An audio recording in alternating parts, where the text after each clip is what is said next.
உண்மையிலே கஷ்டப்பட்டிருக்கேங்க, ரொம்ப கஷ்டப்பட்டிருக்கேன். என் மனைவிலாம் ஒரு நாள் கூட என்கிட்ட வந்து ஏன் பண்றீங்கன்னு அவ கேட்டதே கிடையாது. அதனாலதான் இறைவன் கொடுத்த வரம். ஒரு நாள் கூட அவ இதுக்கு அவளுக்கு செலவுக்கு காசு இருக்காது, பொண்ணுக்கு படிப்புக்கு காசு கட்ட முடியாது. ஆனா நான் வேற எதையாவது என் மோதிரத்தை எங்கேயா ஈடு வச்சு நான் வந்து அந்த வேலையை நடத்திட்டு இருப்பேன்.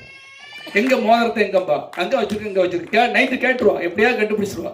மோதிரத்தை கொண்டு போனீங்களா எங்கப்பா, நான் ஏதாவது அதை ஈடு வச்சு எடுத்து இப்படியெல்லாம் தான் பண்ணிட்டு இருக்கேன். சும்மா நம்ம என்ன உச்ச நடிகரா, உச்சத்துல இருந்தா வந்திருக்கோம், குதிச்சா வந்திருக்கோம் இல்ல. எதுக்காக சொல்றேன், நமக்கு நம்ம உயரமா போயிட்டு உடனே யாரையும் எள்ளி நகையாடிடக்கூடாது, யாரையும் இலக்காரமா நினைச்சிடக்கூடாது. எல்லாருக்கும் ஒரு கடவுள் ஒரு அறிவை கொடுத்துருக்கான். எல்லாருக்கும் யானைக்கு எப்படி ஒரு வாழ்க்கையை கொடுத்துருக்கான், அதே போல எறும்புக்கும் ஒரு வாழ்க்கையை கொடுத்துருக்கான் இறைவன் என்பதை மட்டும் மறந்துடாதீங்க. ஏன்னா மற்றவங்க ஏதாவது பண்ணாம போயிருக்கலாம், ஆனா உன் கூட இருக்கவில்லை ஒருத்தன் ஒரு நல்லவனை நீ இழந்தால், ஒரு வல்லவனை இழந்தால் நீ எதெல்லாம் சந்திப்பாய் என்பதை நீ வாழ்க்கையில் அனுபவிச்சுதான் ஆகணும். நீ எவ்வளவு பெரிய ஆளா இருந்தாலும் இறைவனுக்கு நீயும் நானும் ஒண்ணுதான். நீங்க எல்லாரும் எப்படி இறைவனுக்கு எல்லாரும் ஒண்ணும், மேடையில இருக்கவங்க ஒண்ணுதான், நீங்களும் ஒண்ணுதான், நானும் ஒண்ணுதான். எப்ப வேணாலும் நீ மேடம் இன்னைக்கு உச்சத்துக்கு போயிருக்கலாம், என்னைக்குமே உச்சத்துல இருக்க முடியாது. அது யாராக இருந்தாலும் சரி, அது எவ்வளவு பெரிய ஆளா இருந்தாலும் சரி. நான் எதுக்கு சொல்றேன்னா, வேதனைப்படுத்தக்கூடாது யாருமே. அந்த வேதனை நம்மளை சும்மா விடாது.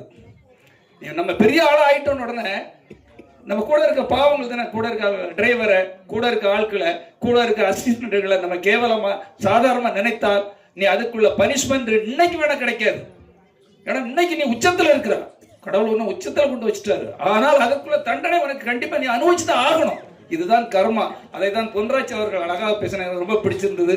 என் வாழ்க்கையில் ஒரு பெரிய ஒரு PhD பட்டம் பெற்ற போல் எனக்கு இருந்தது, அவர் வாயினால் வந்தது. ரொம்ப நன்றி பொன்ராஜ் சார், ரொம்ப நன்றி, ரொம்ப நன்றி. மேடையில் இருக்கிற கதிரேசன், மீண்டும் ராஜசேகர், எனக்கு அக்காளுக்கு தான் நன்றி சொல்லணும்.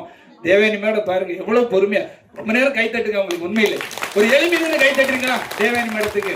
ஏன்னா பொறுமைக்கு ஒரு எல்லைன்னா அவங்க எல்லாரும் ஏதோ காரணம் சொல்லிட்டு போயிட்டாங்க, ஆனா அவங்க அதெல்லாம் சொல்லாம இருக்காங்க. தேவயானி மேடத்துக்கு உண்மையிலே நான் வாழ்நாள் முழுக்க கடமைப்பட்டிருக்கேன். ஏன்னா எல்லாருக்கும் வேலைகள் இருக்கு இல்லையா, யாரும் யோசனை கிடையாது. அவங்க இருந்த இந்த விழாவை நிறைவு செய்ததுதான் வெற்றி என்பதை தெரிவித்தது. மேடம் அவர்களை பேச அன்போடு அழைக்கிறேன்.